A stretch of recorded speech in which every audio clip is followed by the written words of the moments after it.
This is God and the Body Part 2. When we were girls and not women, our bodies were simple things of arms and legs that loved what they loved. And that was fine. That was enough.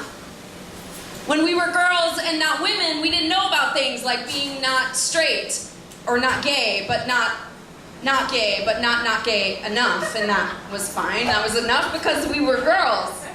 And when we had questions, we turned them into songs and we sang them out into the middle of the night air to no one, to the street lamps, to the waves. I sang mine to the one-eyed horse my mother had rescued and kept in the backyard. He would turn his brown, bulky head toward me and blink his one monstrous eye, and we would practice being half whole together. See, when we were girls, we kissed boys, but we also kissed other girls because that's what our mouths wanted to do. When we kissed the boys, we did it in playgrounds or at the bus stop, but when we kissed the girls, we did it in secret bathrooms or in purple bedrooms with no light. We kissed girls who begged us to wipe their lip gloss clean from our necks so the boys couldn't tell what we'd done, but even then we knew it was not enough. Not enough to be a secret throat getting sullied in the dark. We kissed girls who were already so bruised and so shaken they gave their bodies to us simply because men had hurt them, and we were not men. Not men. When I was a girl, I knew I was not a man, but I dreamt often that I had a penis, and that was fine. That was enough.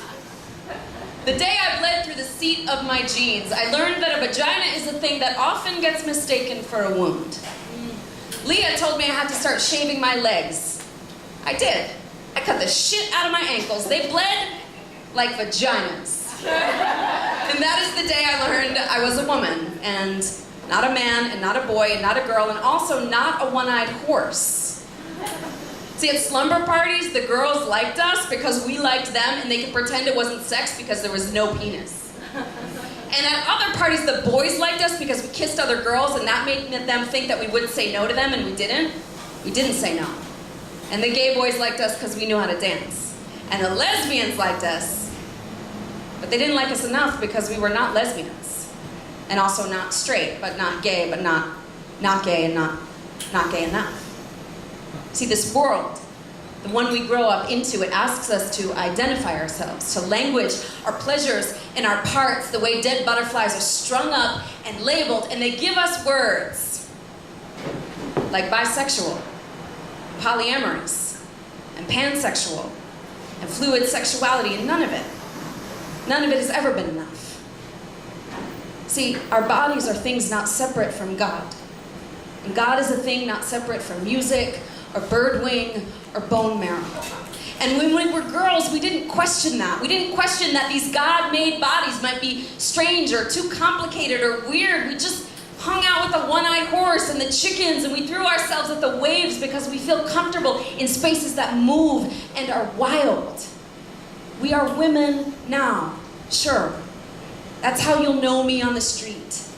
But under these clothes is a tangle of tendon and tissue. There is vertebrae that floats away from nerve. There is need and there is spark, but there is no stagnation here. There's no resolution in this swirl of blood. So I once saw this statue in Paris. It's this white marble hermaphrodite curled like a question mark on a white marble bench. Her breasts, his penis, and two eyes closed in perfect, contented rest. And at night now, when I fade into dreams, I imagine that I'm curled up, nestling with this creature of unidentifiable beauty, and I let it sing to me, I let it hold me, I let it pray. It says this: do not ever again scream out, I am this and this only. When they cut you open, you will be fruit and meteor dust, just like the rest of us. So when they ask you who you are, tell them I am enough. I'm still here. I'm still changing. Let me show you. Kiss me. But don't wait for me to stop moving. Don't wait for me to stop moving, because I won't. I won't.